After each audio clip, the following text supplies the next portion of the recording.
Cool. Well, we'll start off with the video, which is the next one in the series that we started last week, and go from there.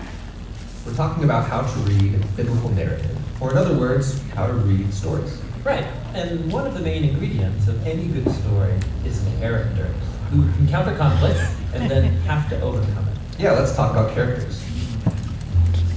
In most stories, we quickly identify the characters because, just like them, we're in our own story having our own conflicts that we need to overcome. Yeah, and good stories have characters with relatable struggles.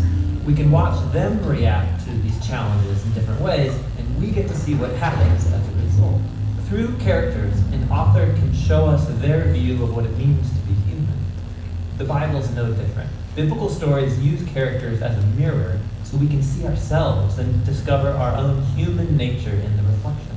The thing about characters in the Bible is that they can be hard to relate to. I mean, often there's very little detail given about them. Yeah, biblical authors develop characters differently than modern narratives. They prefer to communicate a lot through minimal detail. For example, we rarely hear what people look like in the Bible, but when we do, it's crucially important for the story. Like we're told that Saul was tall and David was kind of a runt. And these become images of their moral character. Saul's height matches his love of status and power to impose authority, while David humbly accepts his low status and allows God to exalt and deliver him. So people's physical appearances are symbolic. Yeah, very often. Like Esau's hairy body fits his animal-like behavior, and Jacob's smooth skin matches his deceptive, slippery nature. What other clues do we get about biblical characters? Well, often people's names symbolize their role in the story. Abraham in Hebrew sounds like father of a multitude. Jacob means deceiver. Ruth means refreshment. And Saul, his name means the one asked for. He's the flawed king that the people requested. So by packing all this meaning with very little detail, biblical stories can do a lot in a little space. And they even leave out things that modern readers want to know about these characters.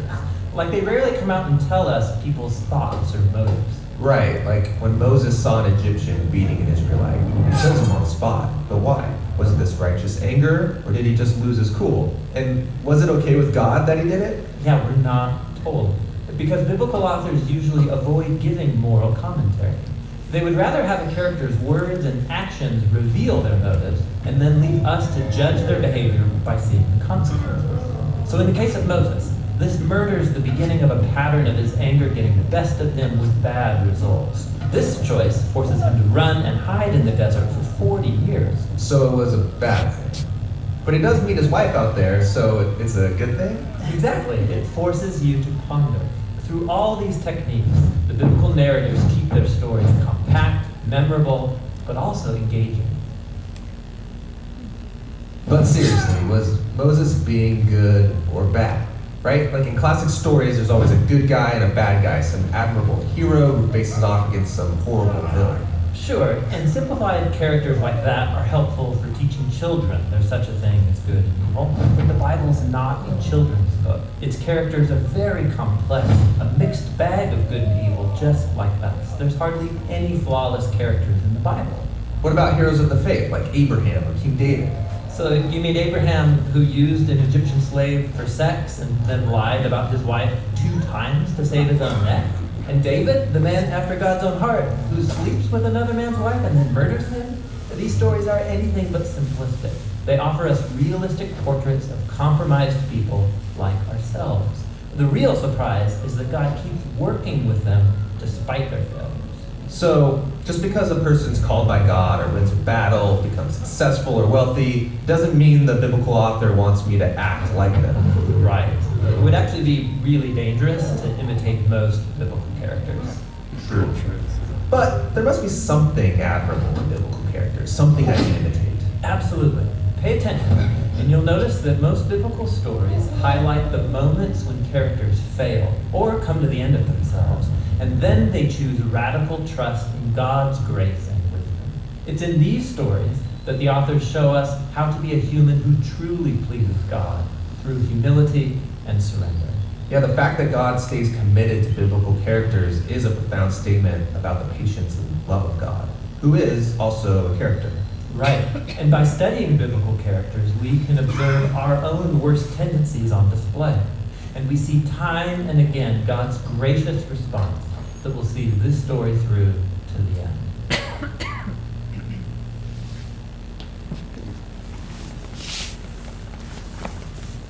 Cool. I really love that series. Even though it's not specific to numbers, we are reading through narrative, and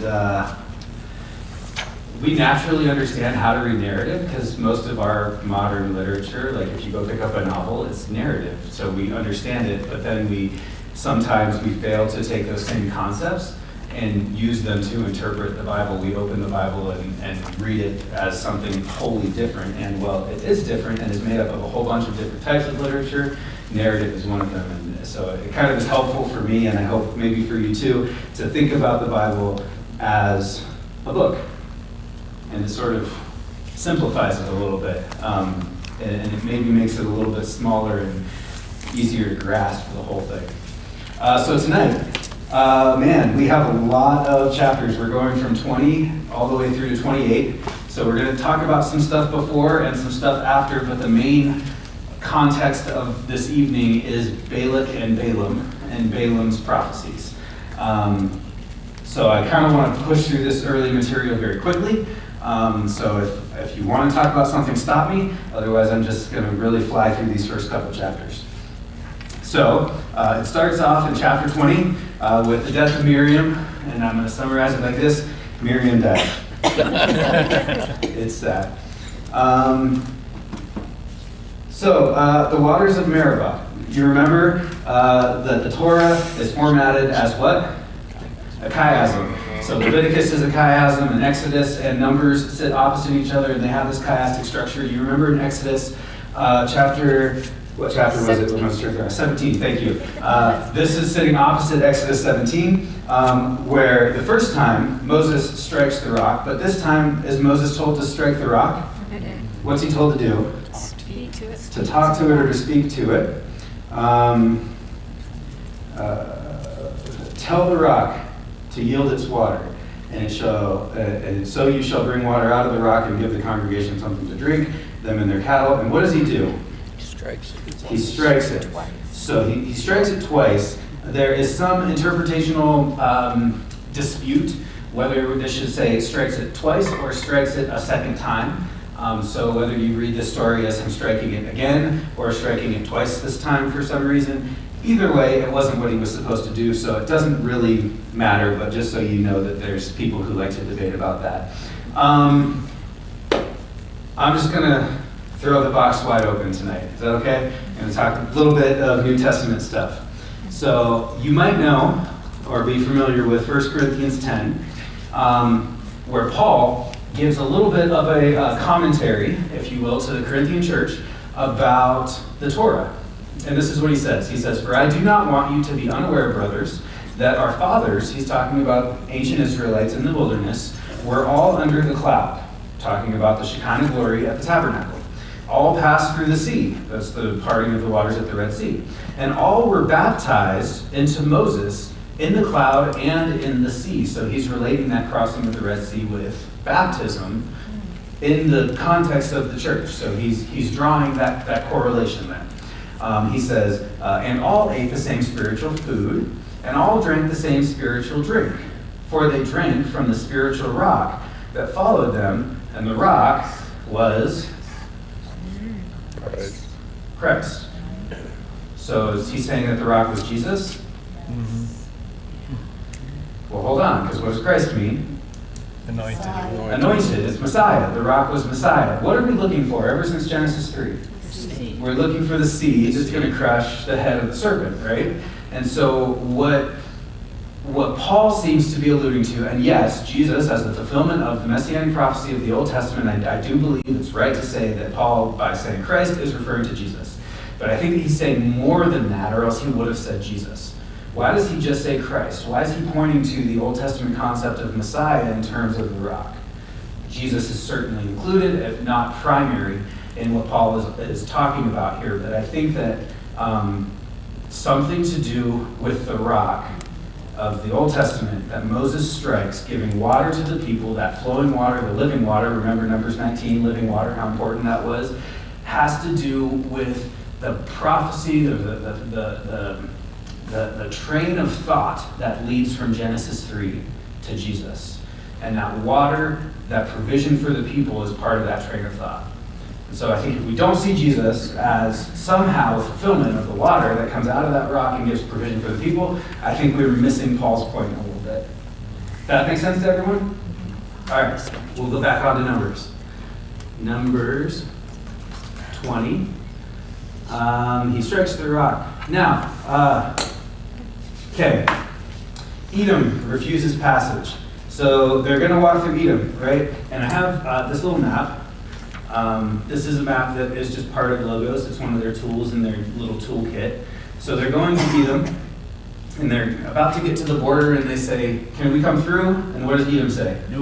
You can't come through. Who is Edom? Esau. It's Jacob's brother. This is the brother nation to the nation of Israel. Okay. Where do you find that out? Somewhere in Genesis. Somewhere in Genesis. That's as accurate as we need to be. And I didn't even mean that as a joke. That's what I was going to say, somewhere in Genesis. Let's see here. Edom refuses to give them passage. And then later on... This is the main highway. This is the King's Highway. Yeah. Exactly. And so did they do this for everyone or just for them? Because I was thinking, well, if you have 2.5 million people, that's a lot. It is a lot. Because it gets narrow. Sure. And wasn't the king of Edom going to let him go, but his advisors... Turned it into a toll. Am I thinking the right story here? His advisors said, Buckhead. "There are too many for us. They're here to spy out the land. Don't let them go through." Or am I thinking another story? I think you might be thinking another story. Let's see where Edom starts talking here. But Edom said to him, "You shall not pass through." And so here's something interesting to notice in this story. Edom is personified, the nation, as though a single individual is talking. So notice the singularity of the pronouns being used here. Edom said to him, "You shall not pass through, lest I come out with a sword." And the people of Israel said to him, "We will go up by the highway, and if we drink your water, I and my livestock," see, Israel is using those singular pronouns as well, "then I will pay for it. Let me only pass through on foot, nothing more." And he said, "You will not pass through." And Edom came out against them with a large army and a strong force, and Edom refused to give Israel passage through his territory, so Israel turned away from him. So, you have, as the story continues, the three primary nations that we're going to read about tonight, besides Israel, are Edom, Moab, and Ammon. Those three groups, where do they come from? Well, Edom is Esau. So where does Moab come from? Lot. And One his of Lot's daughter. daughters, right? And then Ammon is Ben-Ami, Ben-Ami. the son of Lot's other daughter. So I argue, and you've heard me argue, for an early Mosaic writing of Genesis, meaning that I think Moses probably penned Genesis at Mount Sinai for the people to tell them about this God who they have not encountered before, who they have now followed out of Egypt. People who are proponents of a late Mosaic authorship of Genesis will cite these nations as one of the primary reasons for the writing of Genesis. The first generation that came out of Egypt is all in the process of dying in the wilderness.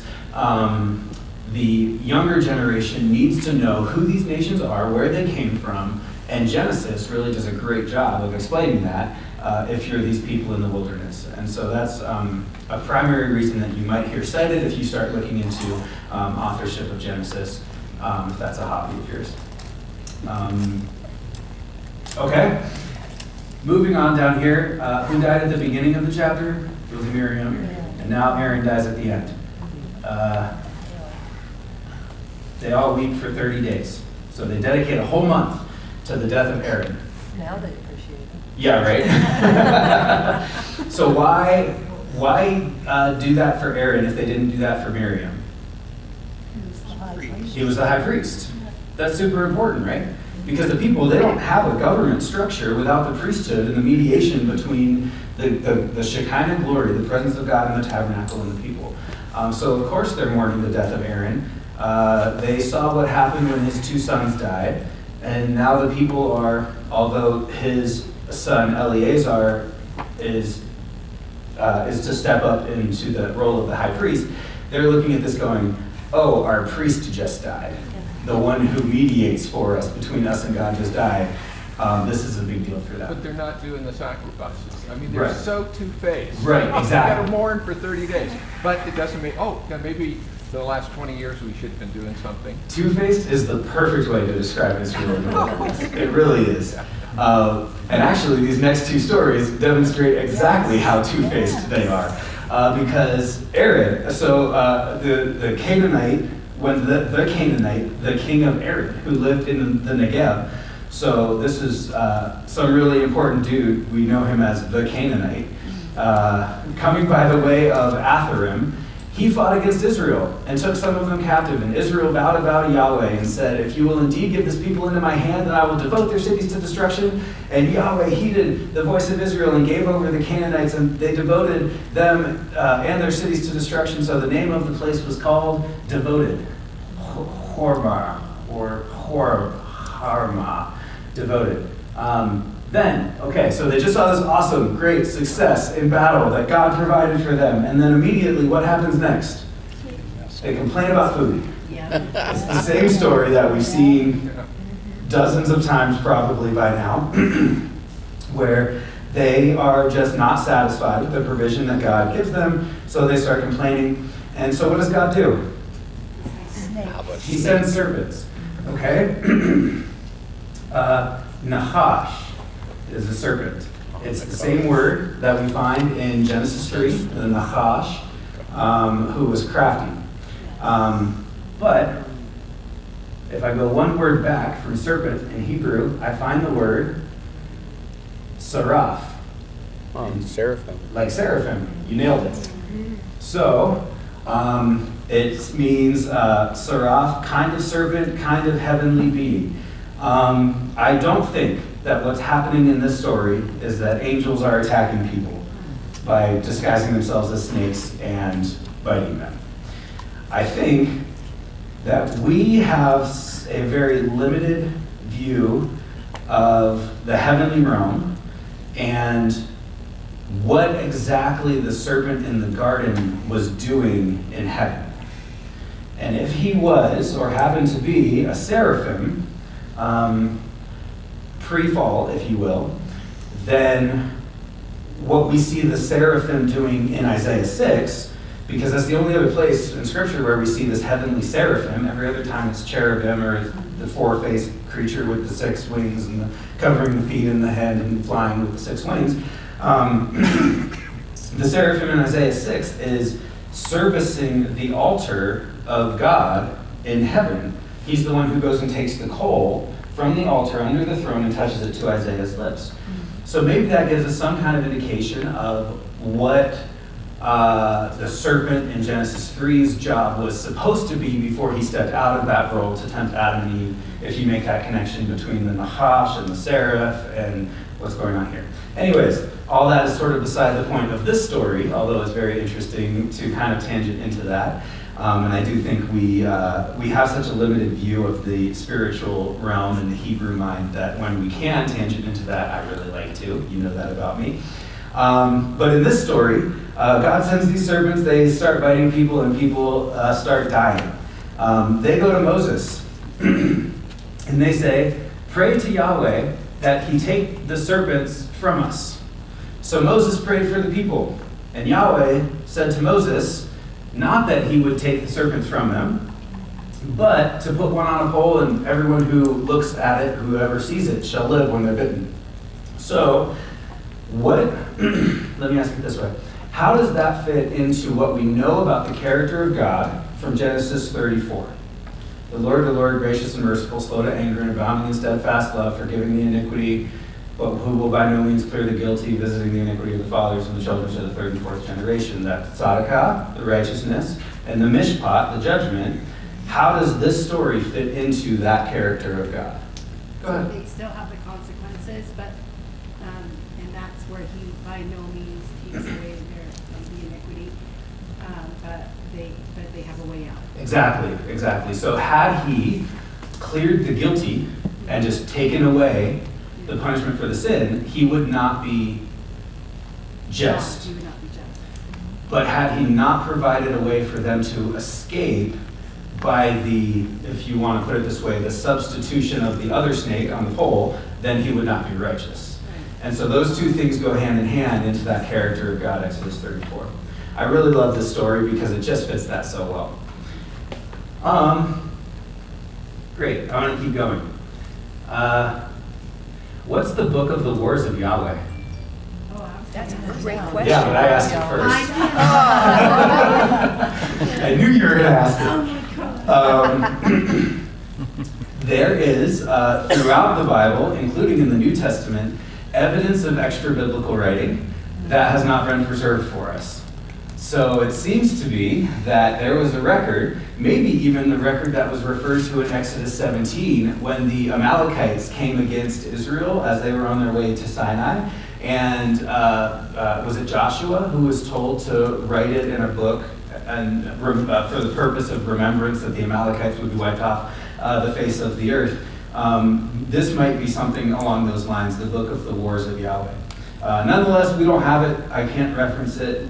It doesn't have a Dewey Decimal number.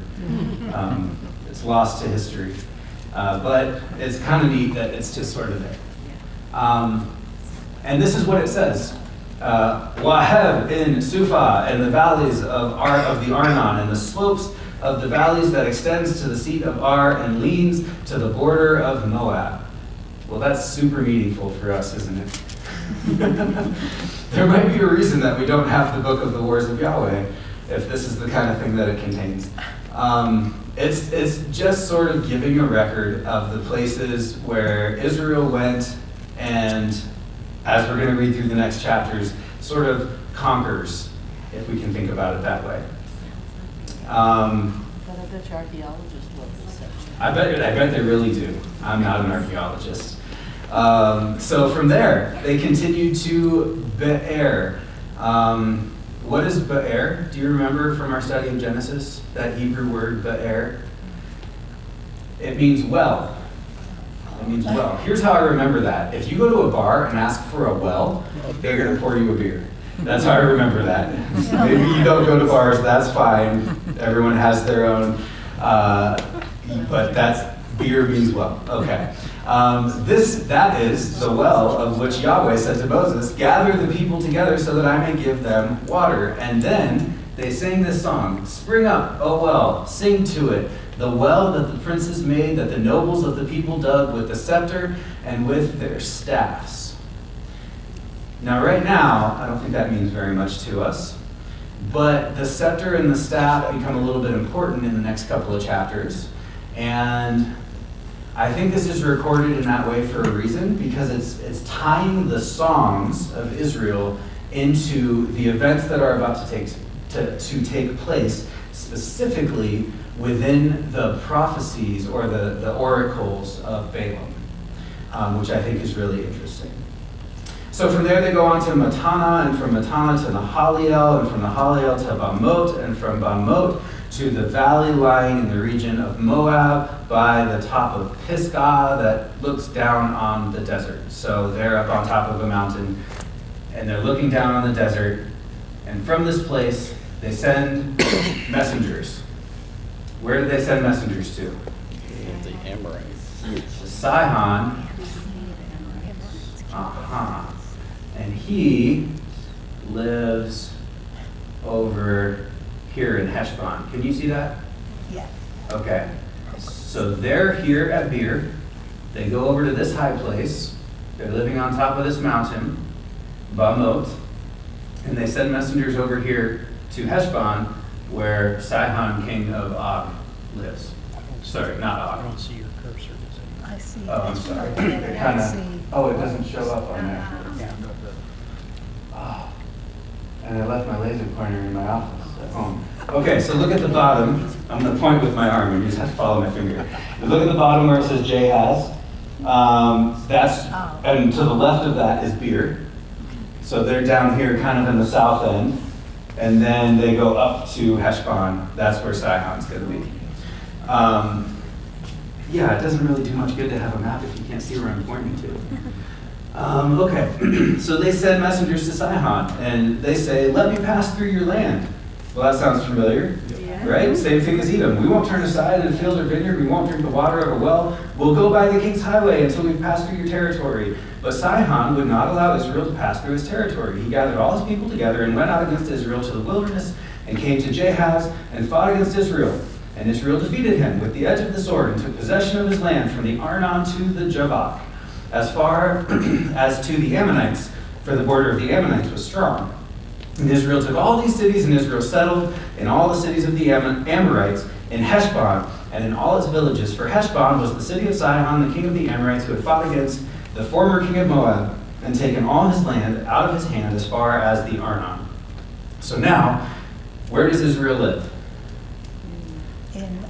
East of the Jordan. East of the Jordan, in Heshbon. They have a city now.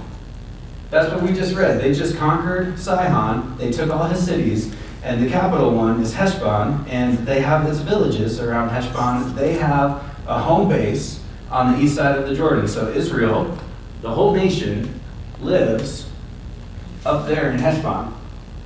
So if I zoom out a little bit, that is just, if you go from the northern tip of the Dead Sea, and go east, you get to Heshbon. So all of Israel right now is there living in Heshbon. So that's where we're at in the story. And the singers. Therefore, the ballad singers say, okay. Therefore, the ballad singers say. What does that mean? Well, my version says the Proverbs were parables, so. Okay. Read the whole verse there in 27, or just that beginning part, I mean. Therefore, those who speak in Proverbs say. What does that mean? Well, therefore, pointing back to something that happened before it. It went down in history. Okay, to put it that way. So, regarding the time frame of authorship versus events, what's that telling us about Numbers chapter 21? Pretty contemporaneous. It was written in such a way that people sing about these events. It has become such an important part of history that it's become songs.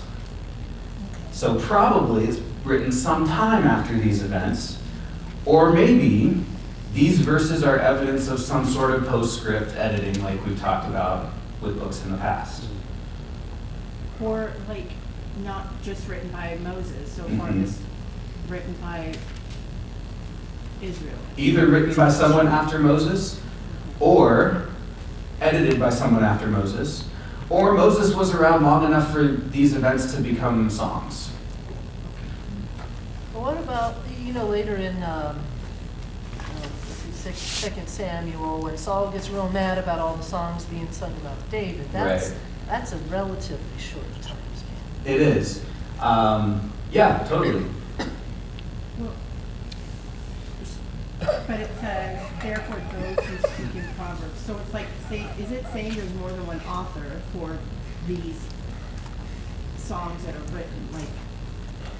Like, is it saying that there are those, instead of just Moses being the writer, there are now those who write these songs?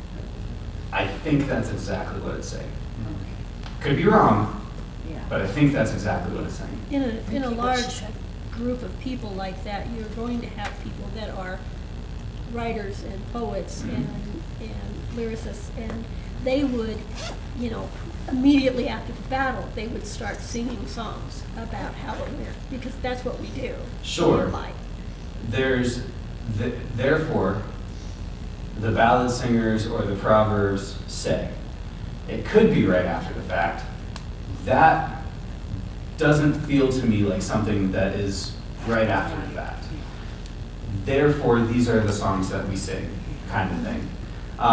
Okay, we can move on past this. I just want you to kind of think about that and chew on that. I think it's important to really sort of contemplate biblical authorship when we come across those types of things.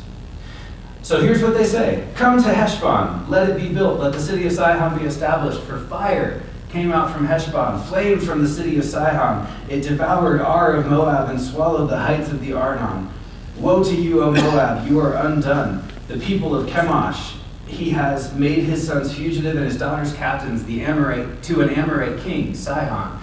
So we overthrew them. Heshbon as far as Dibon perished, and we laid waste as far as Nophah, fire spread as far as Medeba. So basically the song is, these people were bad, so we killed them. That's a pretty good song. So after Sihon is defeated, so now Israel is living there in Heshbon, and then there's this other guy named Og. And Og lives a little bit further north, all the way up, if you see that yellow line there. And it's a little small to read, but the yellow line on the key says, King Og's route from Ashtaroth to Edrei to battle the Israelites. So maybe the battle against Og is going to take place, according to this atlas, over here at Edrei, where that kind of green line and yellow line meet, if you see that. So they're going to be going further north now that they have a home base at Heshbon. So thus Israel lived in the land of the Amorites, and Moses sent to spy out Jazer, and they captured its villages and dispossessed the Amorites who were there. Then they turned and went up by the way to Bashan, and Og, king of Bashan, came out against them, he and all his people, to battle at Edrei. So there's where those lines met. But Yahweh said to Moses, do not fear him, for I have given him into your hand, and all his people and all his land, and you shall do to him as you did to Sihon, king of the Amorites, who lived at Heshbon. So they defeated him and his sons and all his people until he had no survivor left, and they possessed his land. Notice the contrast between Numbers 13, when they go up into the promised land and they're all afraid, and Joshua and Caleb say, well, if we don't fear them, if we fear the Lord, then we'll conquer the land. But everyone said, no, we can't go. Here God says, don't fear him, I've given him into your hand, and they go and conquer him. So notice the contrast between those two events. The older generation is not yet fully died out at this point. There's still some older generation in here until Numbers chapter 25. But this seems to be a level of faithfulness in the second generation that we didn't see in the first generation, if that makes sense to say it that way. Okay? So, now we get into the meat of what we're going to be looking at tonight. Chapter 22, the people of Israel, they came and they camped in the plains of Moab beyond the Jordan at Jericho. Okay, so if I was to look at where Jericho is, if I just go down here to the Battle of Jericho, Jericho is over here on the west side of the Jordan River, and, oops, clicked on the wrong thing.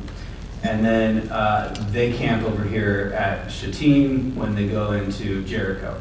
So if they're camping in the plains of Moab, which is going to be opposite Jericho, then what we're looking at right now is Moab is down here.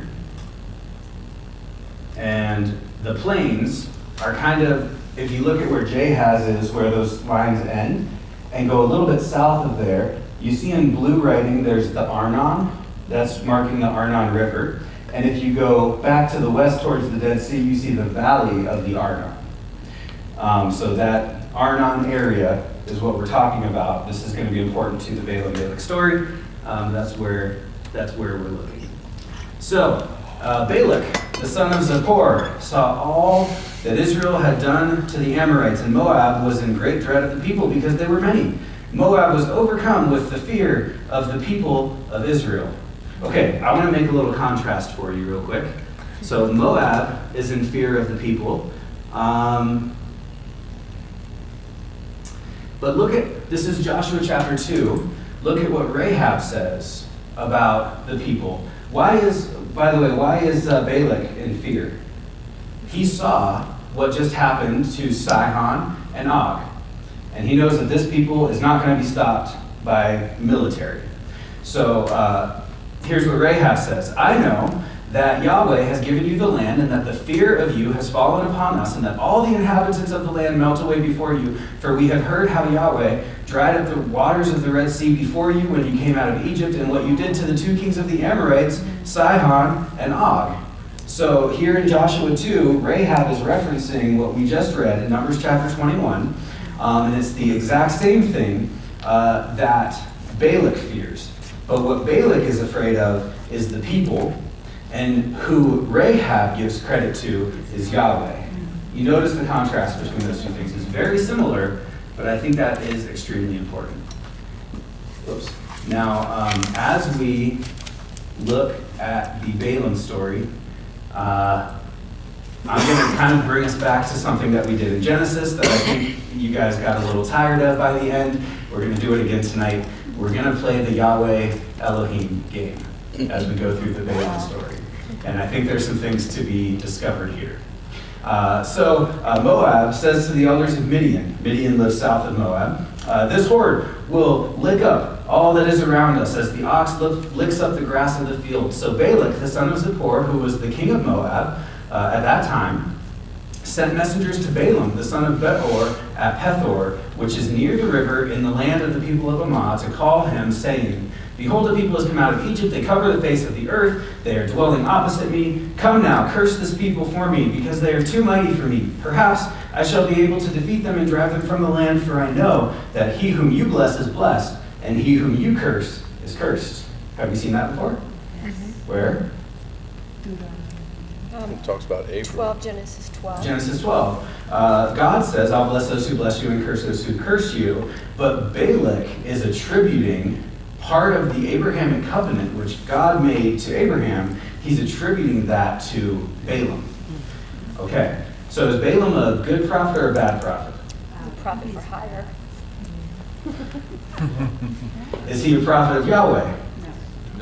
Probably not. I think he is. I mean, he talks to Yahweh, Yahweh talks to him, and he can't do anything but what Yahweh says. But you guys know me well enough to know that the only reason I asked that question is because we all disagree on it, right? All right. So, the elders of Moab and the elders of Midian departed with the feeds for divination in their hand, and they came to Balak and gave him, Balaam, and gave him Balak's message.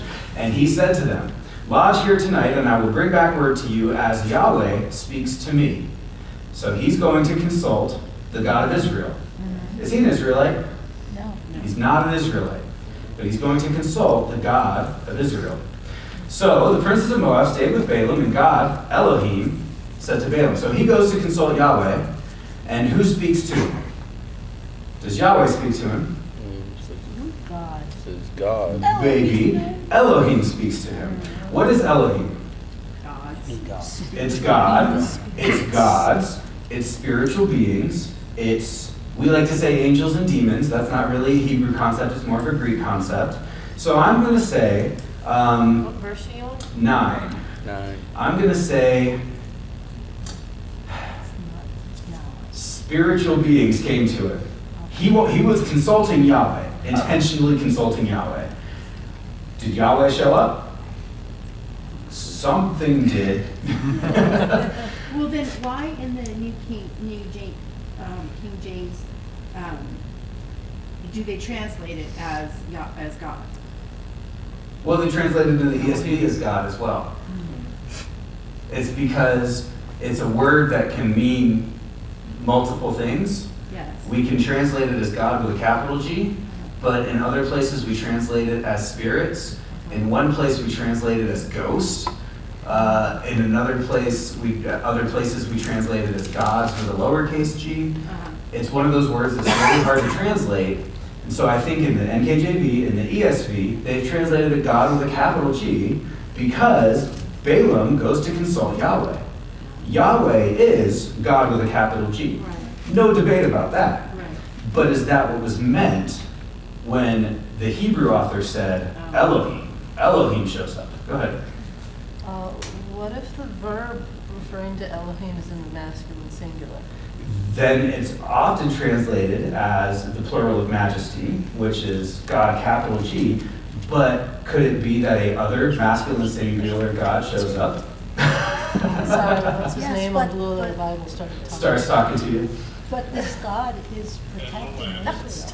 Protecting Israel. Yeah. Yes. Well, hold on. Hold that thought. Maybe. We're going to keep going through the story and see exactly what this Elohim is doing.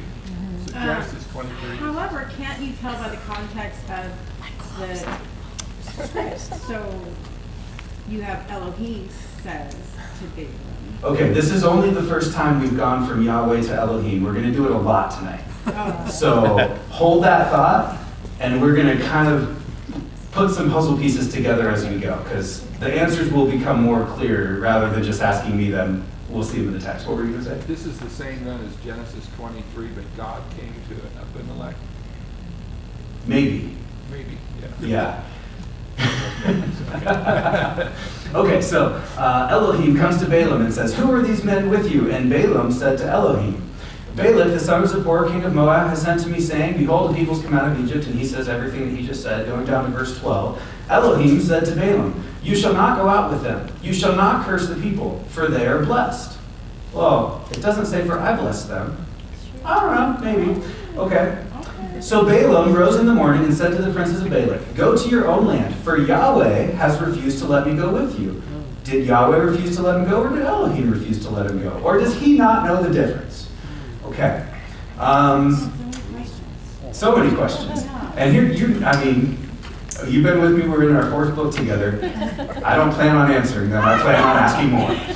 So the princes of Moab rose and went to Balak and said, "Balaam refuses to come to us." Once again, Balak sent princes more in number and more honorable than these. And they came to Balaam and said to him, "Thus says Balak, the son of Zippor, let nothing hinder you from coming to me, for I will surely give you great honor, and whatever you say to me I will do. Come, curse this people for me."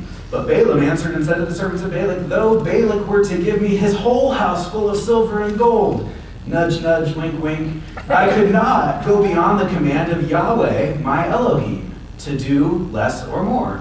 So you, too, please stay here tonight, and that I may know what Yahweh will say to me."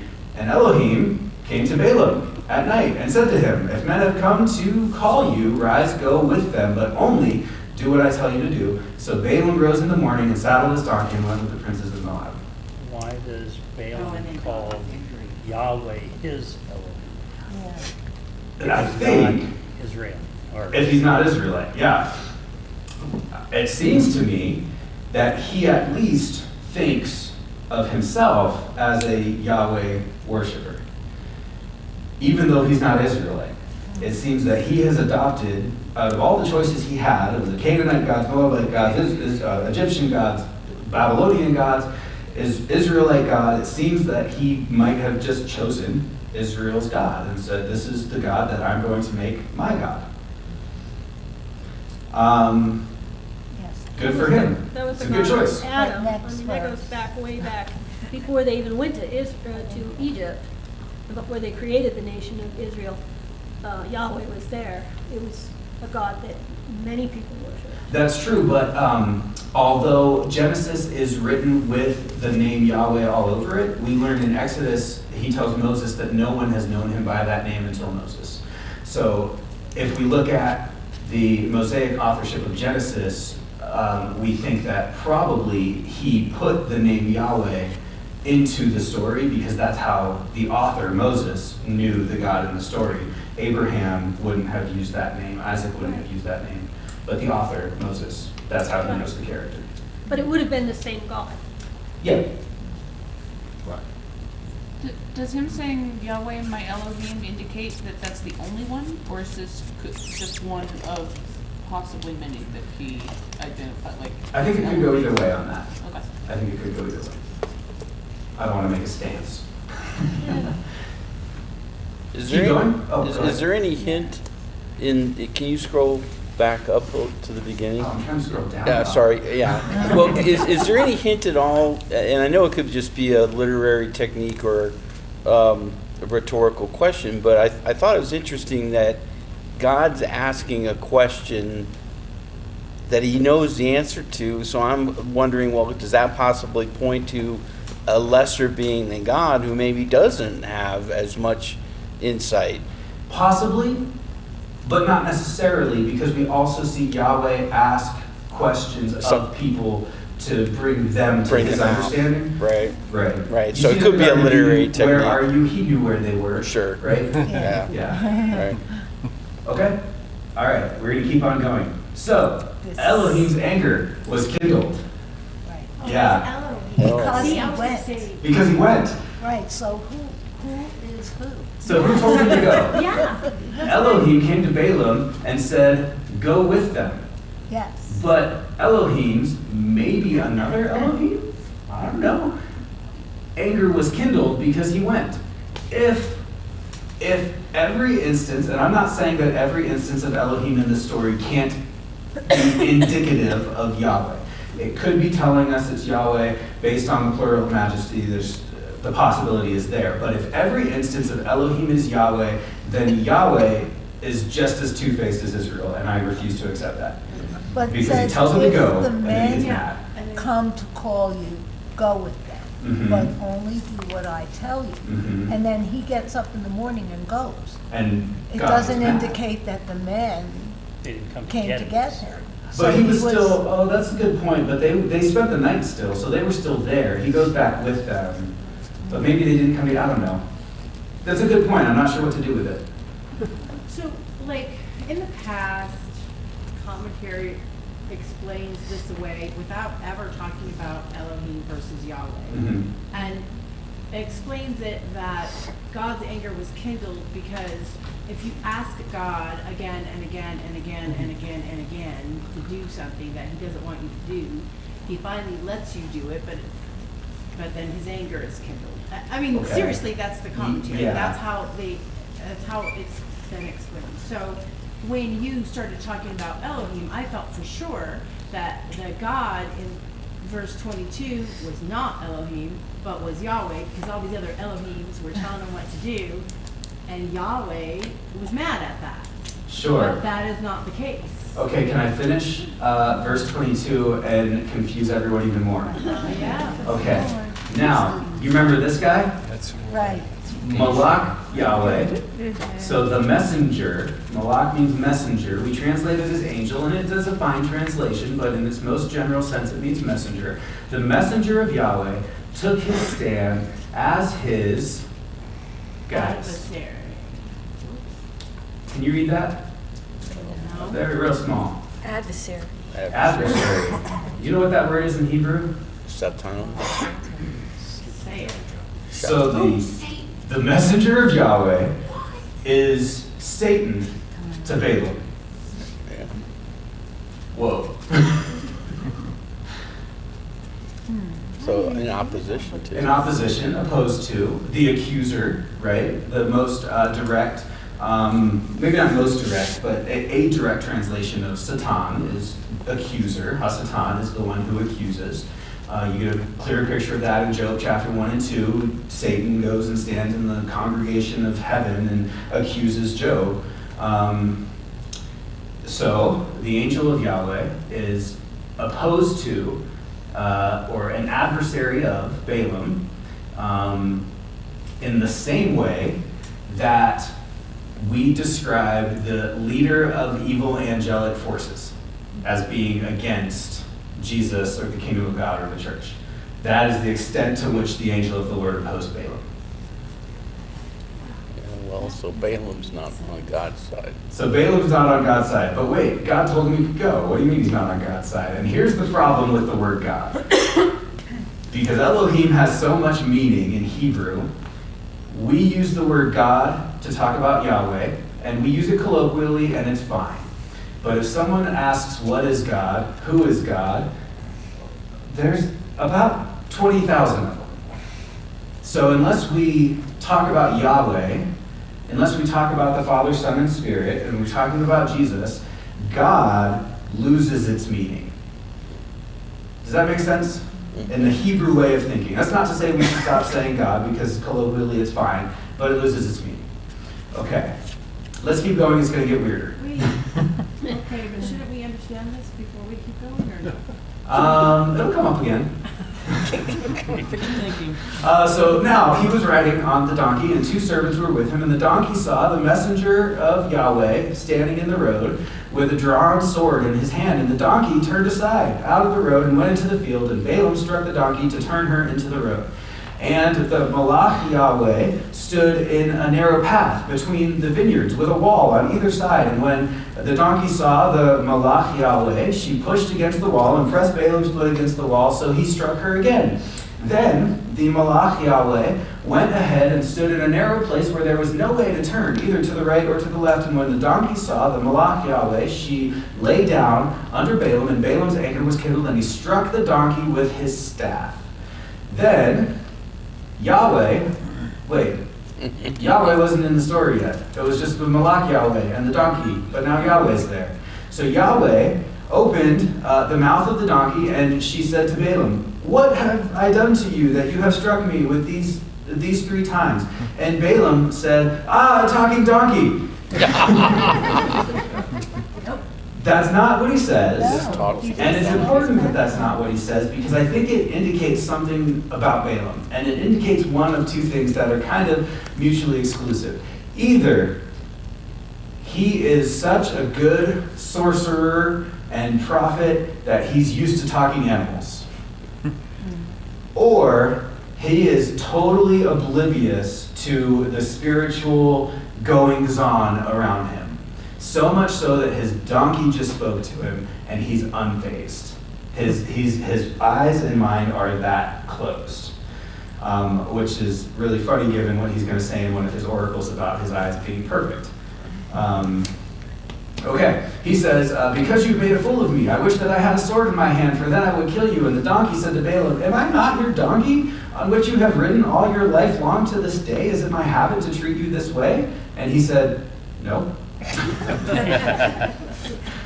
Then Yahweh opened the eyes of Balaam. Okay, so he opens the mouth of the donkey, now he opens the eyes of Balaam. And he saw the Malach Yahweh standing in the way with his drawn sword in his hand, and he bowed down and fell on his face. And Malach Yahweh said to him, "Why have you struck your donkey these 3 times? Behold, I have come out to Satan you, because your way is perverse before me." Okay, so there was the Elohim that told him to go. Then there was the Elohim that was mad at him for going. And then there's Yahweh who says, "Your way is perverse before me." When he initially, this story started with him saying, "Well, you guys spend the night so that I can go have time to consult Yahweh." But I don't think in his consultation of Yahweh that he was listening to Yahweh.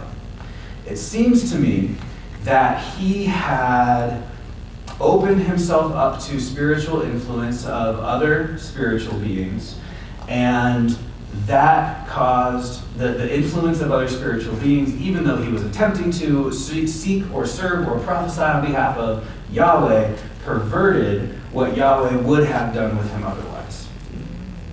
Yeah. Everyone good with that? Yeah. If you're not, it's totally okay. You don't have to agree with me. It's a really weird thing.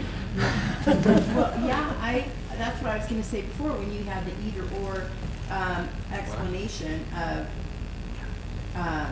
Balaam being either completely oblivious, or he, has been exposed to the spiritual world and all these Elohims coming to him, and I feel like that's the explanation that which when you do that, it opens you up to, it opens you up to other spiritual things that you're not ready bad. for. Yes, Right, totally. right, yeah. Yeah. Well, it shows the importance of knowing the voice of God. Yes. Yeah. Because there are lots of voices out there. Yep. And if you can't discern the difference, Mhm. you're going to do stupid things. Mhm. And obviously in this situation, because he opened himself up to multiple spiritual beings, Right. he's utterly confused. Totally. He really doesn't know what's going on, because he's getting hit on all sides. And it's the 1 John 4 of test the spirits, right? Because John's writing to the church saying, he's not directly talking about Balaam, but I think the idea is what happened to Balaam can happen to us. Because there are spiritual forces at war against us, and we might think that something's from the Lord that is actually from a different thing that wants to do us harm. Right. So test the spirits, John says. Okay. This might be nothing, but I think it's super fun. The Egyptian god Set takes the form of a donkey, and he is the god of disorder and violence. And so if he is coming, they came to him to curse the people, and then he's opening himself up to the spiritual realm, the God of disorder and violence, is the donkey, and then Yahweh uses a donkey to talk to him? Yes. I think it's fun. This is fun. Fantastic. Yeah, that's really cool. Okay, so verse 34. Balaam says to the Malach Yahweh, I have sinned, for I did not know that you stood in the road against me. So can we sin without knowing we're sinning? Sure. Yeah. Great, yeah. Now, therefore, if it's evil in your sight, I will turn back. And the Malach Yahweh said to Balaam, go with the men, but speak only the word that I tell you. So, whether there's another God mad at Balaam for going or not, it seems that Yahweh, at least at this point in the story, is cool with him going. But wait, Isn't that exactly what the this is the Elohim Malach. said before he left? Yes, but not the one who was mad at him after he left. So, and that's kind of what I'm saying is like, not every occurrence of Elohim has to not be Yahweh. Because Elohim is commonly used as a name, as a title for Yahweh. It's just that it's also commonly used for other spiritual beings, and we don't, as Western readers, totally get that when we're just reading the text in the language that we read the text in. Elohim's not used in 34 though, it's the angel of the Lord. Right. That's what I That's meant, what yeah. he's saying. Did I not say that? No, but, He said Elohim. But, I'm sorry. no, that, no, it's all good. Well, what I was Well- saying is the angel of the Lord here Yes. uses the exact same verbiage that the Elohim used. Yeah. Who said, Yes. go with the men, but only say what I tell you to say. Yes. I understood that. If I said it incorrectly, I'm sorry. That's what I meant, if you heard him. so that was, I thought Jacob was saying what I was thinking, but then when he said that, I was like, oh yeah, that too. And also Philip, oh yeah, that too. Yep. But then here's this. The angel of the Lord told him to go, not Yahweh. And, right? We're talking about, The angel of Yahweh. but you said it was Messenger. Malach is Satan, adversary. He was the adversary. to Balaam. Right. So, I think what I mean by that, by pointing that out, is that Balaam had made his way so perverse that Yahweh was against him. Okay. In the same way that Satan is against Yahweh. Okay. Great. So this angel of the Lord, Yes. and it being the angel of the Lord, is this a reference to Christophany or no? We don't know. Do we say we don't care?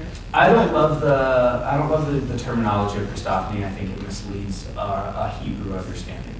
Okay. Because a Hebrew person would never say, that's Jesus. Right, Okay, fine. right. I hear Right. you. But we do. But with Moses. No, Moses would not. And so if I'm going to go with original authorship, authorial intent, I'm not going to go, that's Jesus. I'm going to go, well, that's a spiritual being. Jesus is a spiritual being before his incarnation and after his incarnation. It couldn't not be Jesus, but it also, the article doesn't differentiate other angels from Christophanies. It's not a absolute litmus test to say that the angel of the Lord is Jesus and an angel of the Lord is not. Doesn't work in all places. Okay. Verse 20 and verse 35, to me they're different. In Verse verse 20 it 20, says, he says, if the men come to call on you, rise and go. And then it just says on verse 21, it just says he rose in the morning, Mm-hmm. and he went with the princes of Moab. Uh-huh. And so I got a question here. So in verse 35, he's not told if, he just said go, so that's different. And then Yes. it says, and then he goes with the princes of Balak. Are those the same guys, the princes of Balak and the princes of Moab? Yes, because Balak was the king of Moab. Okay. Right. Oh, and the princes could be like any officials. Yeah. So another possible explanation, if you don't, because we're talking about all the possibilities with Elohim. But we're not talking about all of them. Well, We have an hour and a half. Actually, we have another hour. He doesn't seem to have the best of motives, even after this. We Right. know he gets beat and he's in big trouble. Mhm. He seems to be really looking for money. Yes. So even if it was Yahweh who told him to go, there could very well be something not right that needs Mhm. some correction, Totally. even if, Yeah. because eventually he tells him to go. Mhm. Yeah, eventually, anyway. So what you're saying is even when a person is being obedient, their heart is deceitfully wicked, and who can know it? That seems to be. Well, I agree with that. Obedient-ish, even like. Yeah, totally. It seems like you're going to maybe the open box thing with 2 Peter and his mention of Balaam and Jude as well, but That is going in next week. I mean, in 2 weeks. Oh. But yes. But yes, we are getting there. Well, the thought, I guess, is then the confusion there, and I guess I just wanted to say that, like, false teachers that they are addressing, they perhaps don't start off with the intent of being a false teacher, like Balaam probably sought the Lord, but was deceived because he wasn't attentive because his heart was Greed. Mhm. correct. Yeah. Yes, totally. He has his feet on both sides of the line. Mm-hmm. So he does know Yahweh, I think so. but But he doesn't know how to differentiate Yahweh from other gods. Put it that way. that part I didn't get, but I understood that he was like, okay, I'll be obedient when it serves me. When I get rich off of it. Yeah. Gold, glory, girls. So do you think he thought of Yahweh as like, when he's going to go consult Yahweh, it's just one of many gods, one of many Elohims, and not like the God? And so, like, there was, like when you said he doesn't know how to differentiate, like to him, like, let me go talk to this God over here. It seems that he certainly has a high place for Yahweh in his mind, because he intentionally is consulting Yahweh and not other gods. But there is enough other God influence that when Elohim show up and give a message that is not consistent, one says go and one gets mad at him for going. There's that he is unable to differentiate between Yahweh and other voices going on. And then one more question before you go on. Don't you think it's strange then that, like, with such differentiation going on with these messages that Balaam's getting, that the translators cannot see the craziness of the text and be like, okay, there's a difference. Like, do you know what I mean? Yes.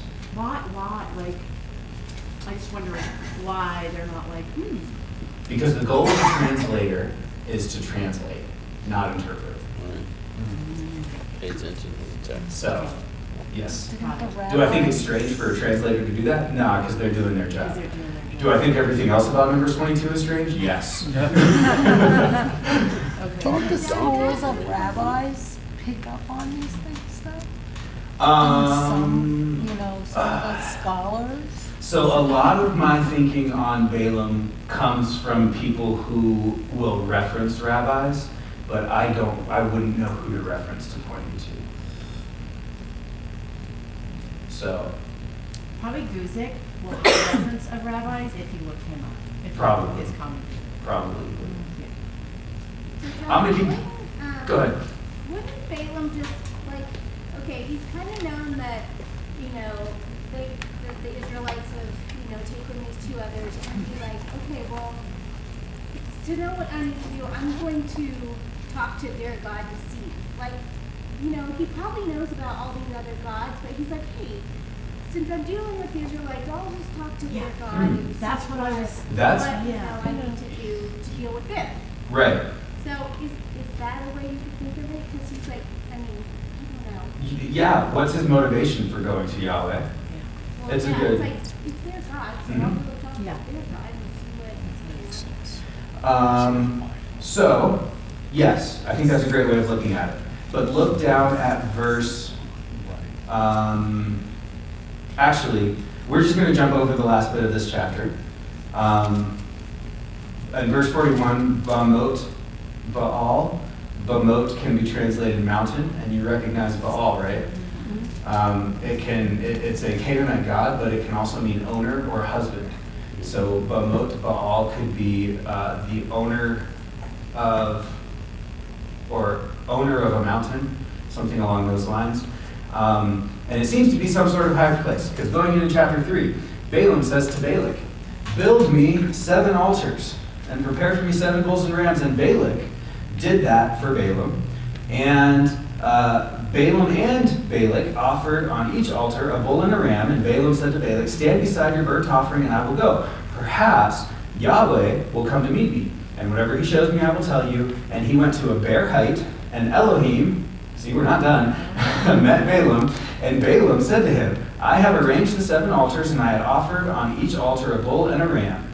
And Yahweh put a word in Balaam's mouth, and said, return to Balak, and thus you shall speak. And he returned to him, and behold, he and all the princes of Moab were standing beside the burnt offering, and Balaam took up his discourse. I'm going to kind of summarize the most important points here. He told me to come curse Israel, but how can I curse whom God has not cursed? How can I denounce what God has not denounced? So this first oracle basically says that Israel is blessed. I can't curse them. If I'm just going to summarize the oracle as quickly as I can. Balak says to Balaam, what have you done to me? I took you to curse my enemies, and you've done nothing but bless them. And he answered, must I not take care to speak what Yahweh puts in my mouth? So Balak said to him, come with me to another place from which you may see them. You shall see only a fraction of them and shall not see them all. Then curse them for me from there. And he took him to the field of Zophim, to the top of Pisgah, and built 7 altars, again, and offered a bull and a ram on each altar. And Balaam said to Balak, stand here beside your burnt offering while I meet Yahweh over there. And this time it's not Elohim who meets Balaam, it's Yahweh who meets Balaam. And puts a word in his mouth and says, return to Balak, and thus you shall speak. And he came to him, and behold, he was standing beside his burnt offering, and the princes of Moab with him. And Balak said to him, what has Yahweh spoken? And Balaam, now this is interesting, because if Balaam is a false prophet, he seems to almost be converting Balak, right? Because Balak is now asking him, what has Yahweh spoken? So he's inquiring of this prophet who's inquiring of the God of Israel, sort of. So I'm going to summarize the second one here, and with verse 19. God is not a man that he should lie, or a son of man that he should change his mind. Has he said, and will he not do it? Or has he spoken, and will he not fulfill it? I received a command to bless. He has blessed. I cannot revoke it. What's he talking about? Oh, by the way, in that first prophecy, we saw the same language that we saw before. I can't curse whom God has not cursed. How can I denounce what God has not denounced? If we're going to compare that to a covenant, which one would we look at? Abraham and covenant, Genesis 12, right? And so when he says God will not change his mind, we've had a lot of discussion in this class that we don't have time to rehash right now about God changing his mind or not changing his mind, and the golden calf incident, and the Korah's rebellion incident. Why did God preserve the nation of Israel by Moses' intervention? What did Moses appeal to? His love and his promise, his covenant with Abraham. You can't wipe them out, because if you do, you're changing your mind. You're going back on what you said you would do. You're not turning Abraham into a great nation, etc., etc. So what Balaam seems to be appealing to in his second prophecy is that what he referred to in his first prophecy, the covenant of Abraham, is not something that God can go back on. So the first oracle and second oracle are really going hand in hand. Look at what God has promised. He hasn't cursed them, so I can't curse them, and he won't change his mind about not cursing them. He brought them out of Egypt. There's no enchantment against Jacob, no divination against Israel. Behold a people as a lioness, it rises up. It does not lie down until it has devoured its prey and drunk the blood of the slain. Like, this is Israel. We can't curse them. And Balak says to him, do not curse them at all, and do not bless them at all. But Balaam answered Balak, did I not tell you all that Yahweh says, that I must do? And Balak answered Balaam, come now, I'll take you to another place. Perhaps it will please Elohim. that he may curse them for me from there. So Balak took Balaam to the top of Peor, which overlooks the desert. And Balaam said to Balak, build for me here 7 altars and 7 bulls and rams, just like we did before. And Balak did as Balaam said and offered on the altars. And so Balaam saw that it pleased Yahweh to bless Israel. He did not go, as at other times, to look for omens. We didn't get that in the other 2 stories so far, but we're told that now, that in the other 2 stories he went and looked for omens. Okay, now this time he doesn't go do that, but instead he sets his face toward the wilderness. And Balaam lifted up his eyes and saw Israel camping tribe by tribe, and the spirit of Elohim, the Ruach of Elohim, came upon him. And he took up his discourse. And the third discourse, I'm going to look at palm groves, aloes, waters, okay. He is like trees planted beside a river, gardens beside a river. Where have we seen gardens and rivers? Eden. Israel's like Eden. Aloes that God has planted, cedar trees beside waters. Water flows from his buckets. His seed shall be in many waters. His king shall be higher than Agag. Oh man, I wish we had more time. Who in the world is Agag? Oh, is he that? God. Is he the sorcerer in Gog and Samuel? Agog. No. Okay, never mind. No. 1 Samuel chapter 15, he's the Amalekite king that Saul goes and defeats when he doesn't wait for Samuel to come make. But this is hundreds and hundreds of years later. So, right? So, why are we talking about Agag in Numbers 24? Does that mean Balaam really is a prophet? Either. It could be, but this and 1 Samuel 15 are the only time Agag is mentioned in the Bible. Could be one that is just not mentioned in the Bible that they would have known about. That's a possibility. Could be postscript editing. Maybe he had said another name, and some scribe came along later and said, well, no one knows who this is anymore. I'm going to put in Agag's name so that this prophecy makes sense to people who are going to read it later. Or, third possibility, it could be that Balaam literally prophesied about a guy by name who wouldn't be born for hundreds of years. It's not the only time in the Bible that happens. Isaiah prophesies about, what's his name? Cyrus, who releases Judah back from exile in 538 BC. So it wouldn't be the only time that happens. Take whatever interpretation you want. And his kingdom shall be exalted. God brings him out of Egypt, and it is, okay. What, to me, this sounds like the blessing. His seeds will be in many waters. He'll be like trees, like gardens planted beside a river. That's the blessing of Leviticus 26 and Deuteronomy 28. It's the blessing for obedience. So what we see in the previous oracles is the reference to the Abrahamic covenant. And I think what we're seeing in this third oracle is now reference to the Mosaic covenant, the blessing that's going to come upon Israel. How lovely are your tents and your encampments. You shall eat up the nations and his adversaries and break their bones in pieces. And you remember Leviticus 26, 5 will chase 5,000 or whatever those numbers were, but it was something along those lines. So Balak's anger is kindled against Balaam, and he strikes his hands together and says to him, I called you to curse my enemies, and behold, you have blessed them 3 times. Now, therefore, flee to your own place.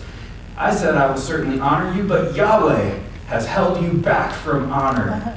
And Balaam said to Balak, did I not tell your messengers? By the way, messengers is the Hebrew word malach. It's the angel of Yahweh. These guys are the angels of Balak. Kind of the contrast there. We missed that in English, but that's what it says in Hebrew. Did I not tell the ones that you sent? If Balak should give me his full house of silver and gold, I will not be able to go beyond the word of Yahweh to do either good or bad in my own will, but what Yahweh speaks, I will speak. And now, behold, I'm going to my people. Come, I will let you know what this people will do to your people in the last days. And so now it's not a prophecy so much about Israel, but it starts off by going, I'm going to prophesy about what those people are going to do to you. And so he takes up his discourse, his 4th oracle, which is possibly the most important, because what have we been looking for since Genesis 3? The seed. The seed is the head crusher, right? The star, look at verse 17. I see him now, I see him, but not now. I behold him, but not near. He's far away. The prophecy is fuzzy, but a star will come out of Jacob. That's the prophecy where we get David's star. A scepter. A scepter will rise out of Israel, and it will crush the forehead of Moab. The star of David and the scepter of Israel will be the head crusher, but not of the serpent, of the nation of Moab. Which, if you take that prophecy from Genesis 3, he will bruise your head, and you put it here, then Moab becomes the serpent of the previous prophecy, and the star of Jacob becomes the seed of the previous prophecy. You see how those overlay on top of each other? And it makes Moab the bad guy, which we all knew. I don't think Balak saw that coming. Edom shall be dispossessed. Seir also, his enemies shall be dispossessed. Israel is doing valiantly, and one from Jacob shall exercise dominion and destroy the survivors of cities. Then he looked at Amalek and took up his discourse and said, Amalek was first among the nations, but its end is utter destruction. Where have we seen that before? Amalek was the people that attacked Israel on their way to Sinai from the Red Sea in Exodus 17. The whole holding up Moses' arms with her and Jacob? Okay. Then he looked on the Kenites, and he took up his discord and said, enduring is your dwelling place, and your nest is set in the rock. Nevertheless, Cain shall be burned when Asher takes you away captive. Asher is another word for Assyria. So he's talking about the conquest of Assyria prior to 722, when they would come and conquer the northern 10 tribes. Then he takes up his discourse again and says, alas, who shall live when God does this? But ships shall come from Kittim and shall afflict Assyria, Asher, and Eber. Who in the world is Eber? Well, in Genesis 10, yeah, related to Abram. Eber, he's where we get the word Hebrew. His name is where we derive Hebrew from. So he's in the genealogy leading up to Abraham from Genesis 10. And he too shall come to utter destruction. So within this prophecy that a star is going to come out of Jacob, a scepter is going to come out of Israel, we also get the prophecy that Assyria is going to be defeated, which we can look into further into the Old Testament and the prophets and the history and see the downfall of Assyria. It's really kind of cool how it happens. But also, Eber, the Hebrew people, Israel, is going to also come to destruction. Does that happen? It totally happens.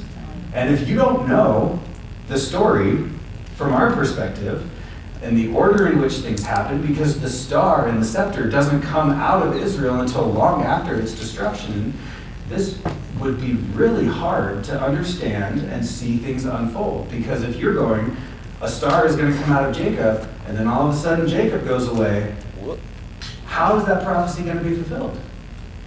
Right? Okay, so Balaam rose and goes back to his place, and Balak goes on his way.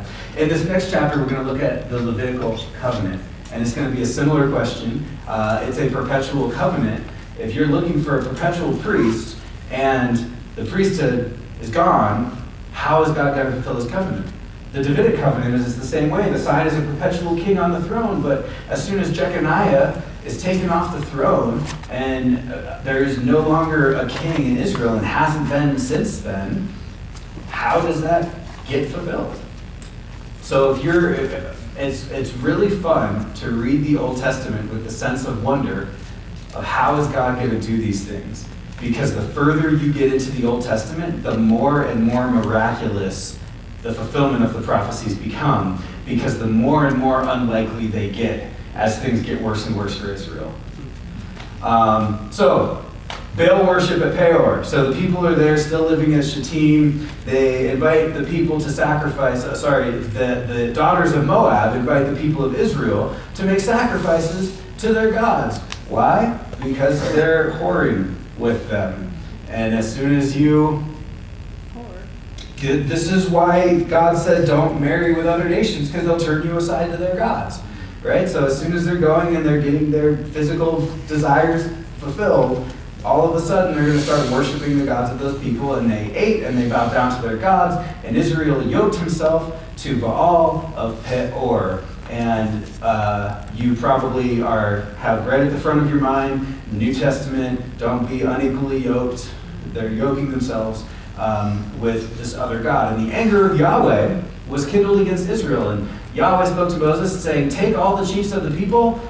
You remember those 12? The chiefs from every tribe? He says, hang them in the sun so that they stink before Yahweh, that the fierce anger of Yahweh may turn away from Israel. And Moses said to the judges of Israel, each of you kill those of his men who have yoked themselves to Baal of Peor. Is that what Moses was told to do?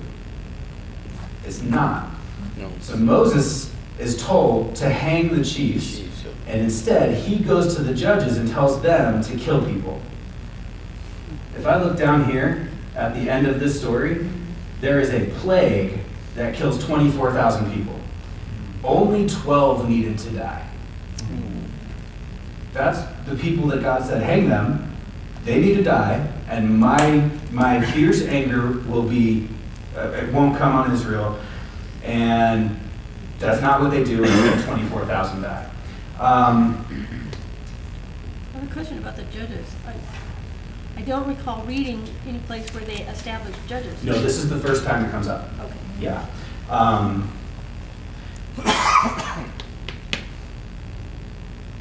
We have 9 minutes. I don't know if I have a great answer. I don't want to ponder for our last 9 minutes. So Phineas. Phineas is the son of Eleazar, who is the son of Aaron. So who's Phineas?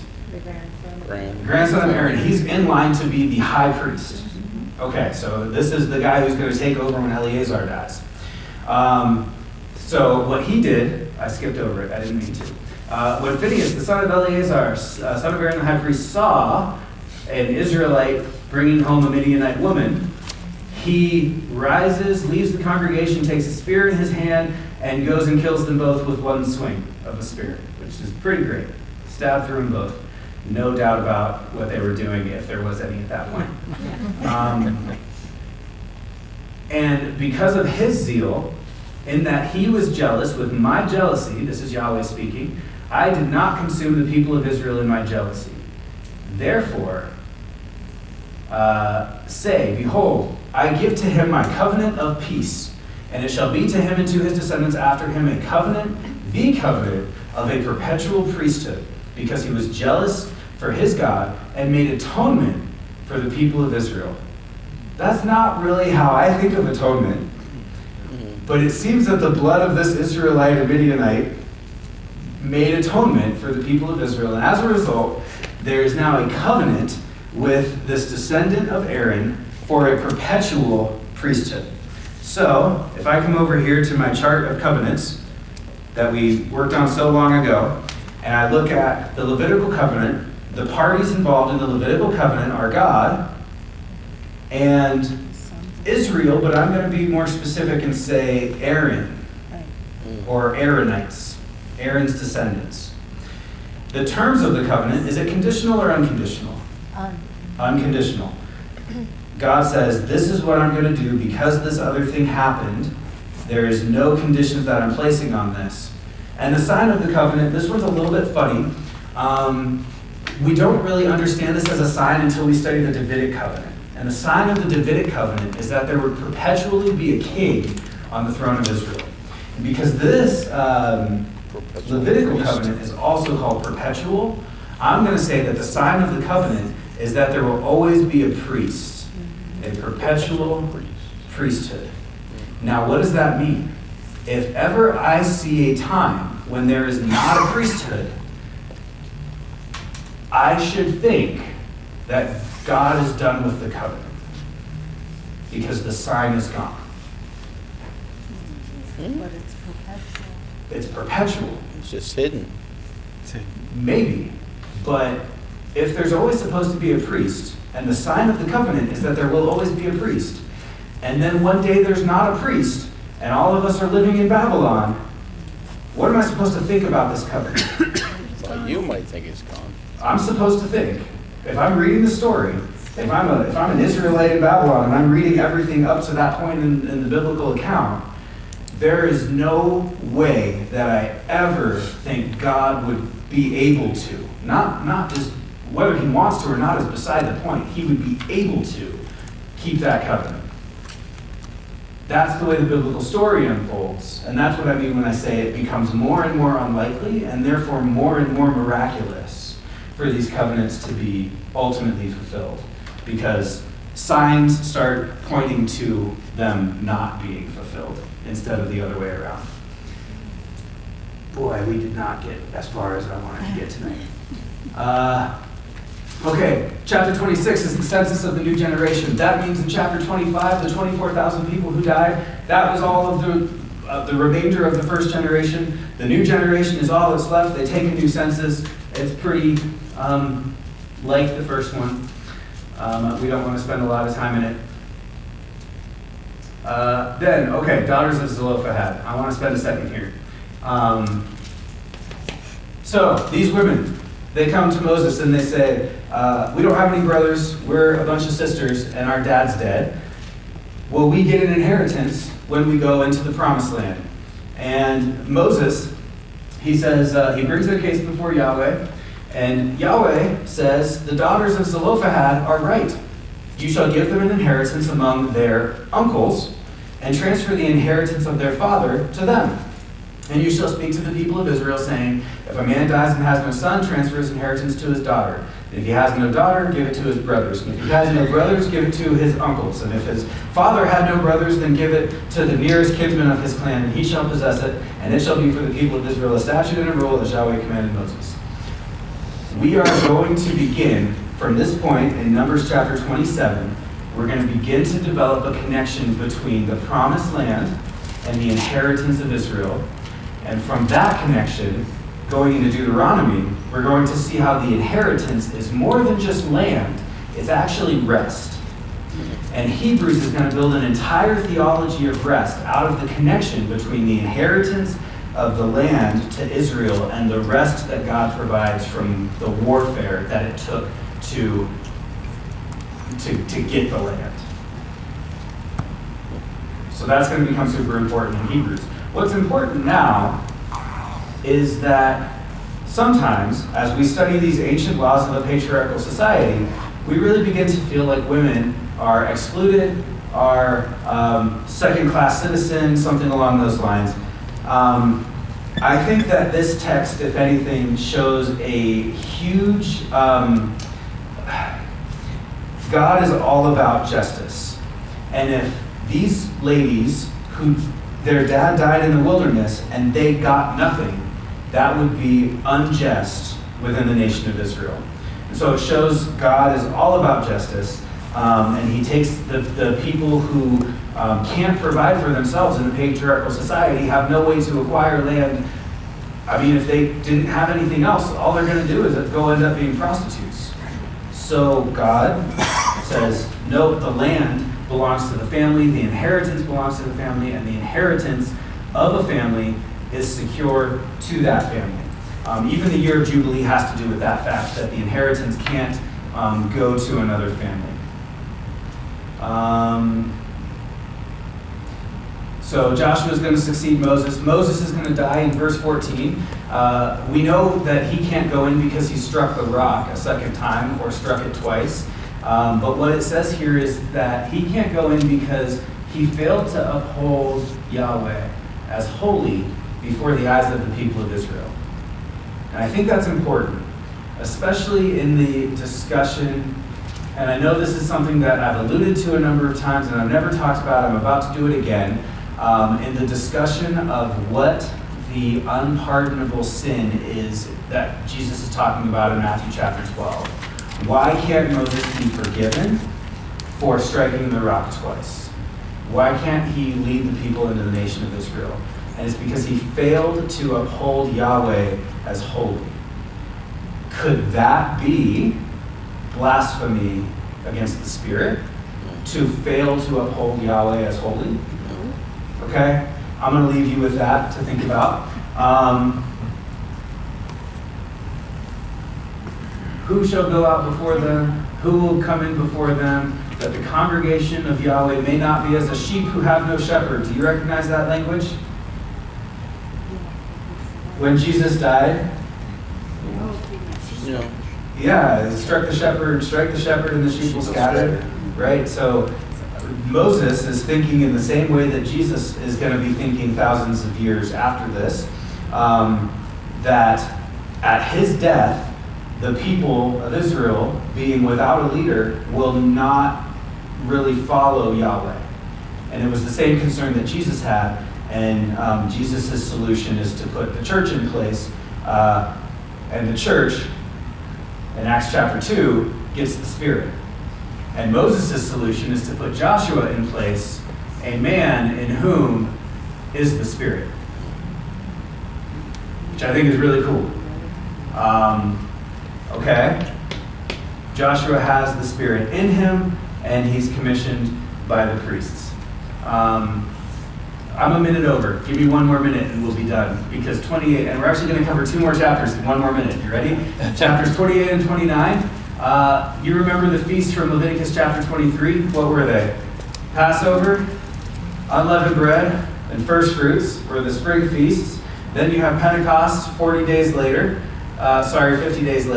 Then you have, because Penta means 50. Then you have the Feast of Trumpets, the Feast of, the Day of Atonement, and then the Feast of Booths. Those are your fall feasts. You have the 7 feasts in Leviticus 23.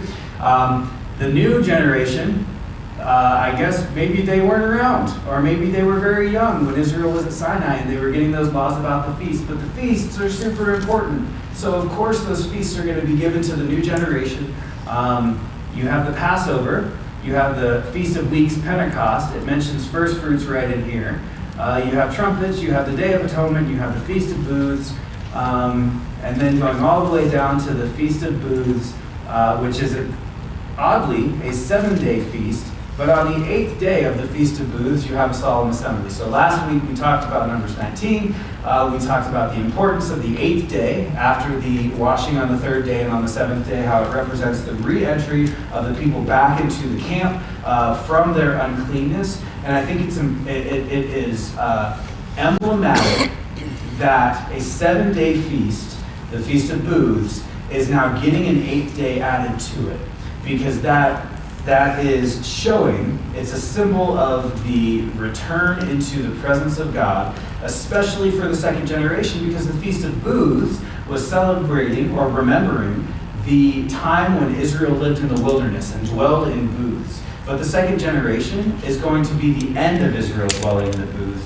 They're the ones who are going to enter the promised land, which is exactly what the 8th day is symbolizing, is re-entering into the presence of God from the uncleanness.